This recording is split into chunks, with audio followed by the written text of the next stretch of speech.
یک رسم جنون، جایی که عقل میمیره و حقیقت رنگ خون میگیره.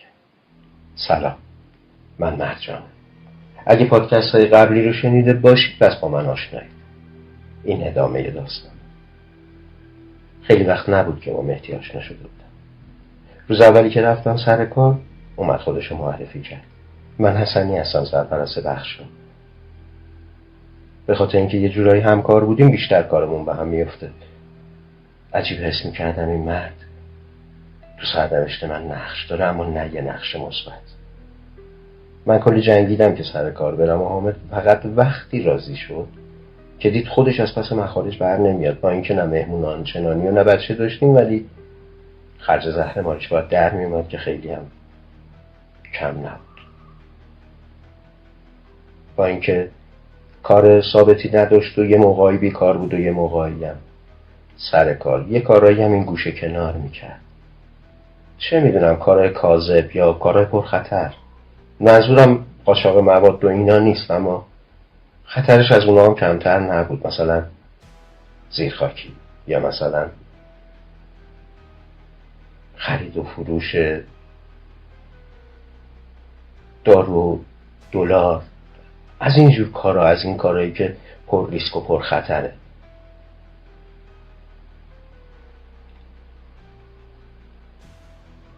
یه گوشی دستم بود که رمزش دست خودش بود و من فقط میتونستم تماسا رو پاسخ بدم. روز اول کاریم زنگ زد و بدون سلام گفت بگو ببینم چه خبر اونجا، چند تا همکار مرد داری؟ گوشی رو قطع کردم، تو فکر رفتم و بدون اینکه نگاه کنم کشو رو باز کردم و گوشیمو گذاشتم توش و بستمش. حوصله چرت و پرتاشو نداشتم، ولی ولکن نبود. تماس دومو جواب دادم، گفتم همشون مردن، مزاحم نشو، سر کارم، سرم شلوغه. نمیدونستم مهدی اون موقع تو اتاق وایستاده و داره به حرفامون گوش میده. وقتی نگام بهش خورد دست پاچه شد و کاغذشو بهم داد و گفت 2 تا کپی از این به من بده لطفا. کم کم مهدی به بهونه کپی و پرینت و اینجور چیزا هر روز بهم سر میزد. اوایل سر سرسنگین بودم، اما بعدش در حد یه همکار باش راه اومد. به هر حال شغلم ایجاب میکرد، به همکارام احترام میذاشت، اما نه بیشتر از اون حد. همینجوری حامد همیشه بهم مشکوک بود. گوشیمو چک میکرد که مبادا بین من و کسی چیزی شده باشه. من بابت شغلم مجبور بودم برای گزارشات کارام با بعضی از همکارام تماس بگیرم و پیگیر کارا باشم و مهدی به دادم رسید و تونست رمز گوشیمو بهم بده و با اینکه لاف زد که خودش بوده، ولی فهمیدم که برده قسمت فناوری و آیتی شرکت تونستن پترن گوشیمو پیدا کنن. اگه مدیر شرکت میفهمید که من حتی اجازه گوشی خودم رو هم ندارم، مطمئنم اخراجم میکرد و نمیذاشت اونجا کار کنم. واسه همین حس کردم به مهدی مدیونم که مشکلم رو برطرف کرد یا واسطه شد که در مشکلم حل میشه.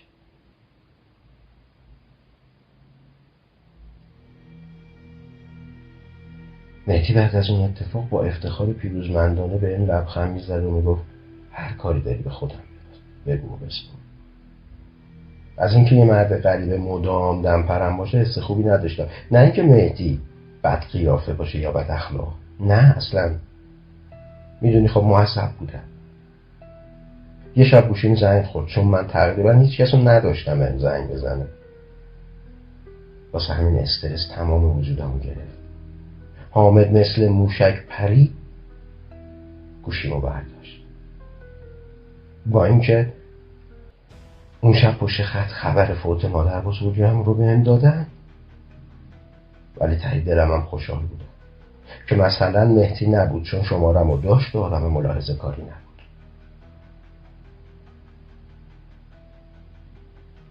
خیالم راحت شد از اینکه تماس از طرف یکی از همکارام نیست، ولی از طرف غم بزرگی نشست به دلم. درسته من و مادر بزرگم عین این مادر بزرگا و نوه‌های جدید عاشق و پیگیر هم نبودیم و قربون صدقه هم خیلی نمیرفتیم. البته بچه هم نبودیم، ولی دوستش داشتم. زیاد بهش سر نمیزدم یا زیاد بهم سر نمیزد، حتی تلفنی هم خیلی حرف نمیزدیم، ولی هم اون هم من بالاخره من نوش بودم و اونم مادر بزرگم.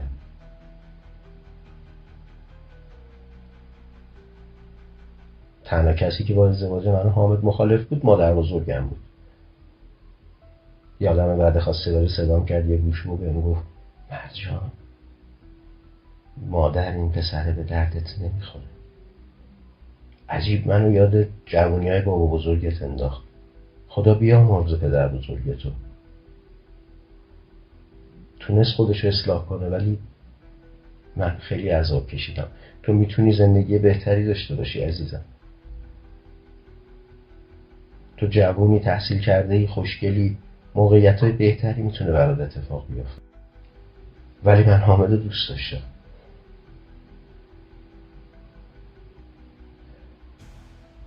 داداش یکی از دوستان بود. خیلی شیطون و وزدگو بود. خب سنش هم اونقدر بالا نبود، ولی خیلی پخته به نظر میرسید. خیلی وضع مالیشون خوب نبود یا از خانواده متمولی نبودن، اما فقیر هم نبودن. اون موقع مهدی دانشجو بود، سالای آخر. آینده و چشم‌انداز خوبی از زندگی داشت و من بهش اعتماد داشتم. اون هیچ وقت نمیذاش حالم بد باشه، البته تا قبل از ازدواج. پیگیرم بود. حامد از اون آدمایی بود که قبل ازدواج فرشتن. نمیدونم، شایدم بعدش به خاطر مواد پیروز افتاد.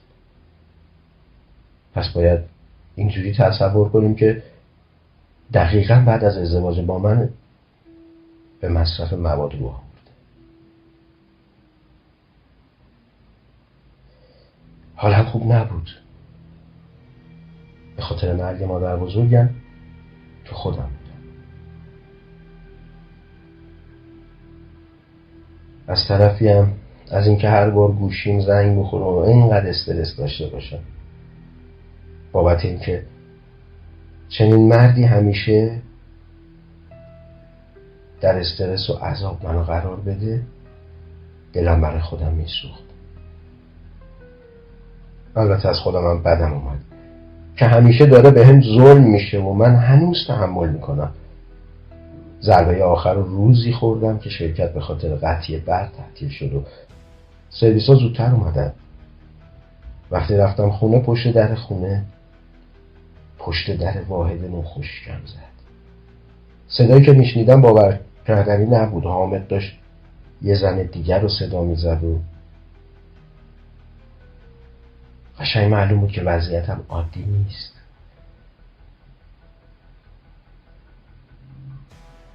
صدایی که بعد از صدای حامد اومد صدای یه زن غریبه بود که قربون صدقه شوهر من میرفت.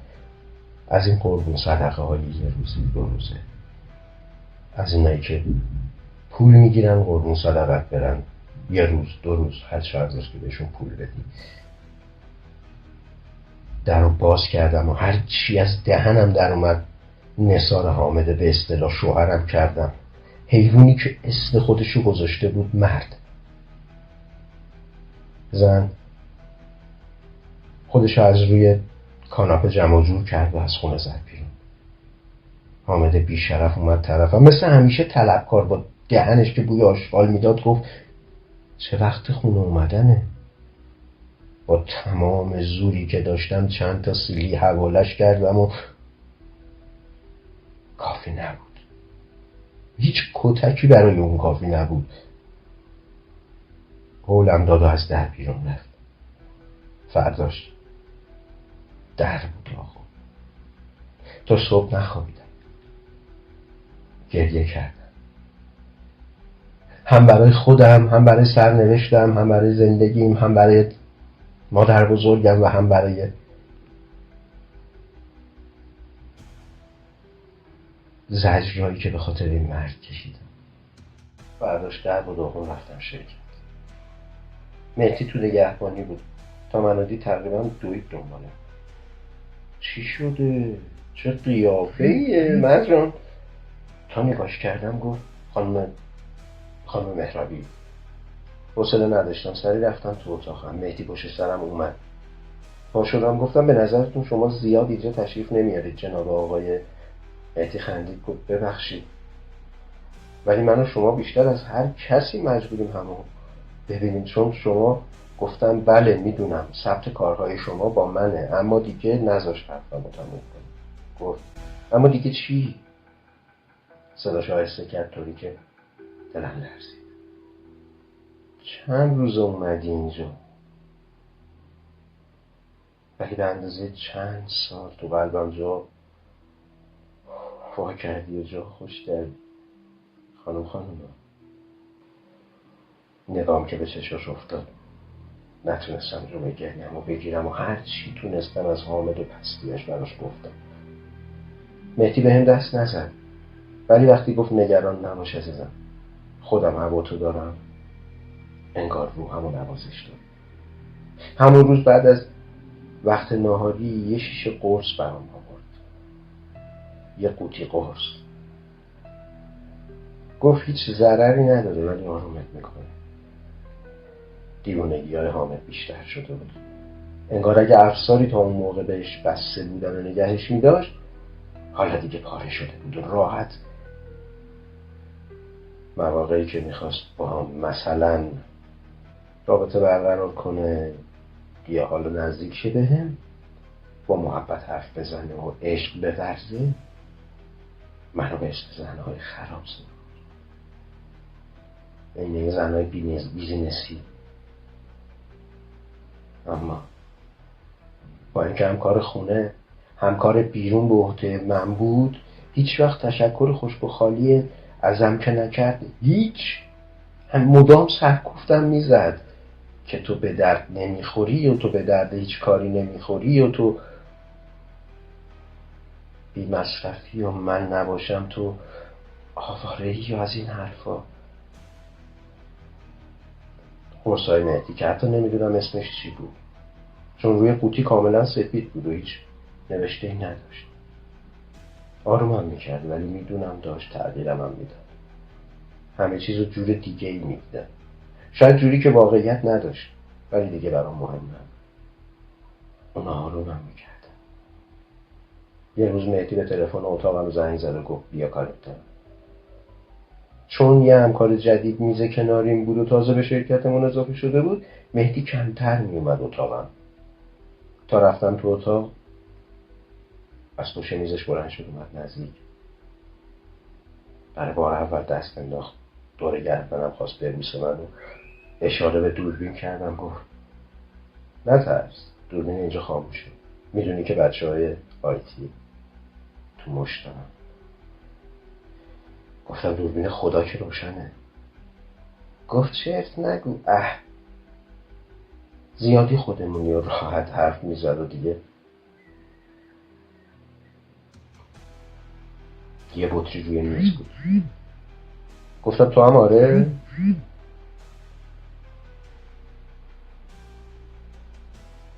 یعنی با بطری انداخت و قش خندید. چی میگی؟ چک کردی؟ بطری آبه. ببین فقط شبا، اونم هر شب یه دونه قرص، نه بیشتر. توهم آب.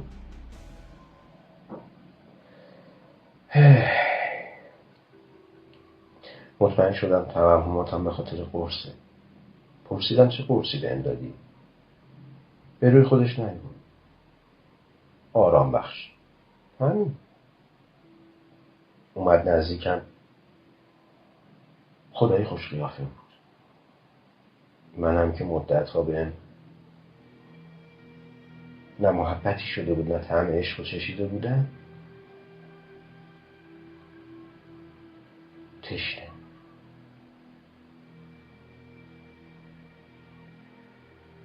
منو بوسید، ولی نتونستم با اون وضع کنار بیام. پسش زدم و به بهونه زنگ زدن رفتم بیرون. بلند بلند گفت تا دیروز خانم نمیتونست از موبایلش استفاده کنه، حالا تماس داره، خودتی. برگشتم بهش گفتم من متأهلم، اینجا هم شرکته، میفهمی؟ تو چشام زل زد و دوباره زد زیر خنده. تو با خودت هم راست نیستی. معلوم نیست دنبال چی هستی اصلا. میدونی خوده؟ رفتم بیرون و اون روز دیگه ندیدمش. هنوز به خونه نرسیده بودم که به موبایلم زنگ زد. ببین میدونستم چون هنوز تو راهی بهت زنگ زدم و یعنی مزاحمت نمیشدم. خواستم بگم اگه حامد نبود همین الان میومدم خواستگاریت. میدونی وضعیت مالی چندان بد نیست، پس نیازی نیست تو کار کنی. مرجان من عاشقتم. میدونی چی میگم؟ فقط اون مردی که بین ماست. گفتم آره میدونی که طلاقم نمیده. اگرم خودم اقدام کنم به این راحتی هم نیست. جاییم ندارم که برم. حرفمو قطع کرد. آره در جریانم، ولی راههای دیگه ای هم هست. راههای دیگه؟ مثلا چه راهی؟ بکشش بابا. زبرتیه، دماغشو بگیری جونشو در رفته بابا. شرشو کم کن. نه به خاطر من، به خاطر خودت.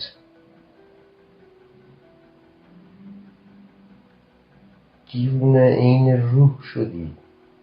خودت نمیدونی اما هر کی میبینتت سری میفهمه. یاد رفتار صبحش افتادم. گفتم عشق تو هم دیدم تو شرکت. خواستی آبرو ریزی کنی. یه جوری رفتار کردی که انگار من به خدا به خاطر خودت بود. داری از درون داد میزنی که خودتو باختی، فرو ریختی. مرجان چند وقت بهت محبت نکرده، چند وقت قربون صدقت نرفته، چند وقت یادش نیست تو هم محبت میخوای. خیلی به حرفای نتی فکر کردم. نفرت از حامد دلیل نمیخواست. خودش دلیل نفرتش، خودش دلیل همه چیزش بود. این آدم دیگه مشمئزم میکرد، همه چیزش نفرت انگیز بود. یه هفته بگذشت که مهدی یه بسته کوچیک برام آورد. گفت یه گیاهه. گفتم برای آرامش اعصاب.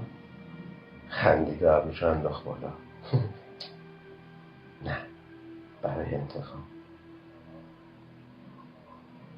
به جوشونش، آبشو بریز تو غذاش با 2 تا دونه قرص خواب.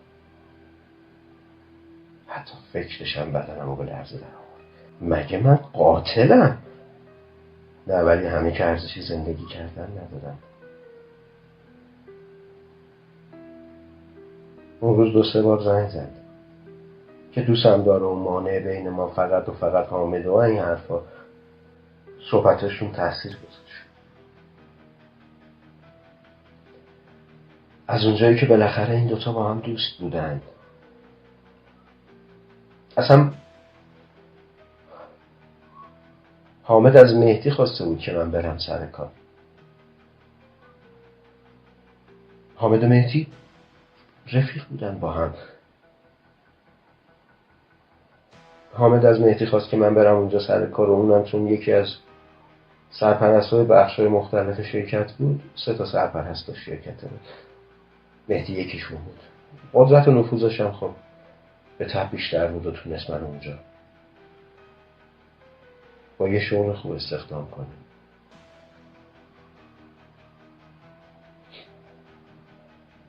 برام عجیب بود که رفیقی اینجوری، اما مهربون بود، خوش قیافه بود، خوش اخلاق بود. حواسش خیلی به من بود، محبت میکرد بهم، توجه میکرد بهم.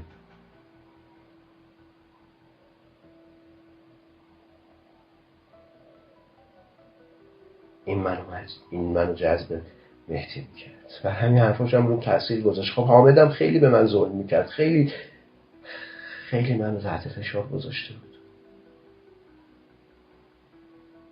واسه همین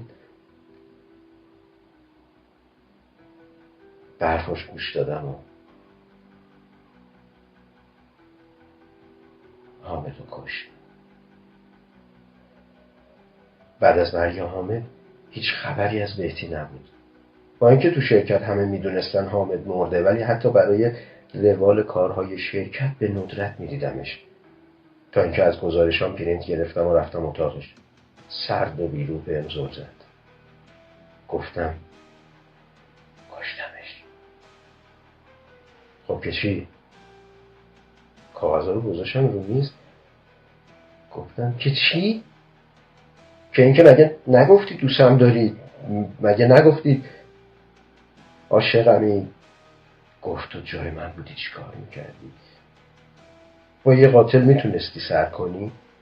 وقتی یه بار تونستی شوهرتو بکشی، از کجا معلوم دوباره این کارو نکنی؟ خوشگم زد. سر جام میخکوب شده بوده. خودت گفتی تو گفتی بکشش. یادت رفته؟ مگه نگفتی بین ما فقط اونه؟ مگه چی میگی؟ مهدی گفت من گفتم؟ من گوه خوردم، من غلط کردم. میتونی ثابت کنی من گفتم؟ اصلا من گفته باشم تو باید بکشیش؟ تو کی هستی؟ یه هیولا؟ اون قرصام توهمزا بود، اشتباهی داده بودن، بندازشون دور. سم دادی به خوردش. چاقو کجا بود؟ پیام دادی میگی با چاقو زدی. کجاش زدی؟ اصلا چاقو نبوده. رفیقم علی همسایتونه، پلیسا رو دیده بود، گفت بدبخت سکته زده. سکته هم که مال همون سم بوده. پیام دادی با چاقو کشتمش. توهما چیه میزنی؟ زیر لب نالیده. حرومزاده سمو تو دادی من بریزم تو دستش. اونجا بود که داد و فریادای مهدی بالا کرد. تو دیوونه ای هستن. من فقط میخواستم کمکت کنم، نمی کردی کاری که دوست نداشتی. و بعد کی گفته من توی این قضیه سهم دارم؟ ده مثلا چی داری میگی؟ من چند بار بهت کمک کردم، سر کار بیای، حقوق خوب، شغل خوب، موقعیت مناسب، که انگار اشتباه کردم. الانم قبل از مسئولین اداری به شما میگم خانم مرجان، شما اخراجی. راست میگفت. بعدش عذرم از شرکت خواستم و اخراج شدم. هر قصه رازی داره و این یکی هنوز ادامه داره. مرسی از اینکه قسمت دوم این پادکست رو هم شنیدید. لایک، کامنت، سابسکرایب در صورت تمایل فراموش نشه تا بتونیم ادامه دار در خدمتتون باشیم، که هستیم البته. یک لحظه جنون، روایت داستان‌های واقعی. منتظر داستان‌های بعدی ما هم باشید. پس تا بعد، در پناه خرد و خدا، بدرود.